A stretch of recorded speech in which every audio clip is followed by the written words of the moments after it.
Hello students, आज हम chapter 3 जिसका नाम है बस की यात्रा को पढ़ते हैं। सबसे पहले हम इसके लेखक के बारे में जानते हैं। तो इसके लेखक का नाम है हरिशंकर परसाई, जो कि एक महान व्यंग्यकार है।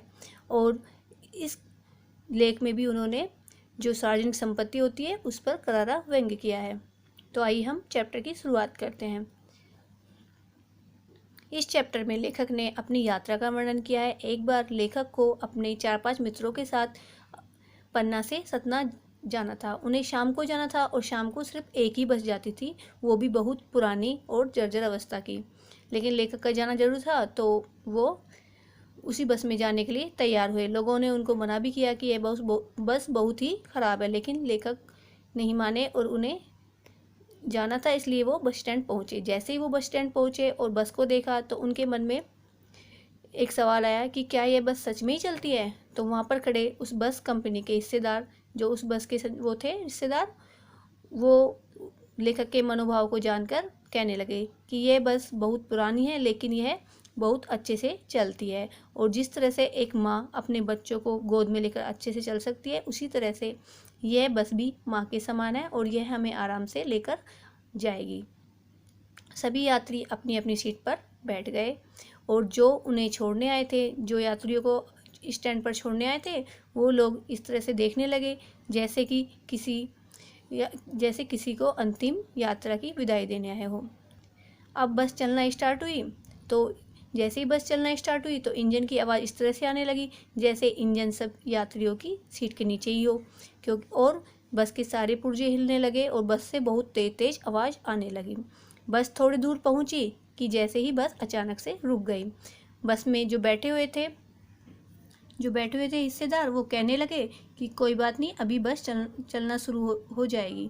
और ड्राइवर ने देखा बस को और उसमें कुछ ठीक किया और बस चलना शुरू हो गई। बस जैसे ही थोड़ी दूर आगे पहुंची, बस फिर से रुक गई। तो हिस्सेदार कहने लगे कि अभी मैं देखता हूँ कि बस में क्या खराबी है, बस फिर से चलेगी आराम से। और जो हिस्सेदार है वहाँ से खड़े हुए और बस को देखने लगे, तो पता लगा कि पेट्रोल की टंकी में छेद हो गया है। जो हिस्सेदार है उन्होंने और ड्राइवर ने बस की थोड़ी मरम्मत की, पेट्रोल टंकी की, और बस फिर से चलना शुरू हुई। लेकिन बस इस बार बहुत ही धीरे धीरे चलने लगी और जैसे ही सामने से कोई साधन आता, बस रुक जाती एक साइड में और पहले साधन जाता, उसके बाद बस फिर से चलना शुरू करती। इस तरह से बस बहुत ही धीरे धीरे चल रही थी। बस के जो हिस्सेदार थे कंपनी वाले, वो बस की हालत को अच्छी तरह से जानते थे, इसलिए वह लोगों को ढांढस भी दे रहे थे कि बस आराम से चलेगी, क्योंकि वो जानते थे कि बस की हालत बहुत ज़्यादा ख़राब है और उन्हें उनके टायरों के बारे में भी पता था। अब बस थोड़ी दूर आगे चली कि एक पुलिया आई। जैसे ही बस पुलिया पर चढ़ने लगी तो बस का टायर पंचर हो गया।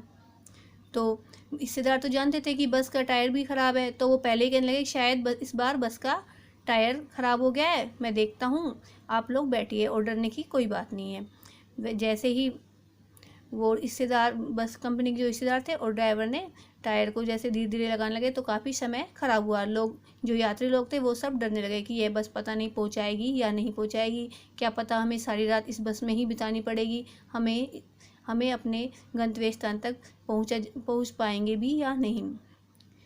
थोड़ी देर में बस का टायर चेंज किया गया और बस फिर से चलना शुरू किया। और जो हिस्सेदार थे बस कंपनी के, वो आकर फिर से कह लगे कोई डरने कोई बात नहीं है, इस बार बस आपको आपके गंतव्य स्थान तक ज़रूर पहुंचाएगी, अब बस नहीं रुकेगी। लेकिन बस तो बहुत धीरे धीरे चल रही थी और सारी रात बस चलती रही। और लेकिन बस ने जहाँ सभी को जाना था, यात्रियों को कहाँ जाना था, सतना जाना था, तो वो बस वहाँ पहुँच ही गई। लेकिन लेखक के मन में यही सवाल उठता रहा कि किस तरह से जो ये बस कंपनी के हिस्सेदार हैं, वो अर्थमोह में, मतलब पैसों के लालच में बस की हालत को इस तरह से ख़राब रखते हैं। ना तो वो नई बस लाते हैं, मतलब बस को चेंज नहीं करते, अगर बस पुरानी हो गई है, ख़राब हो गई है, तो उसको चेंज नहीं करते, उसी बस से अपना काम चलाते हैं। यहाँ तक कि वो लोगों को मौत के मुँह में भी ले जाने के लिए तैयार हो जाते हैं। उन्हें पता था कि बस का टायर ख़राब है, लेकिन उन्होंने बस का टायर पहले से ही चेंज नहीं किया। अगर बस का टायर ख़राब था, अगर पुलिया के नीचे भी गिर सकती थी बस, लेकिन उन्हें इस बात की चिंता नहीं थी और वह यात्रियों को मौत के मुँह में ले जाने के लिए तैयार थे। इस तरह से उन्होंने जो संपत्ति होती है उनकी अपनी, उस पर करारा व्यंग्य किया है। इस तरह से ये चैप्टर कंप्लीट हुआ। Thank you.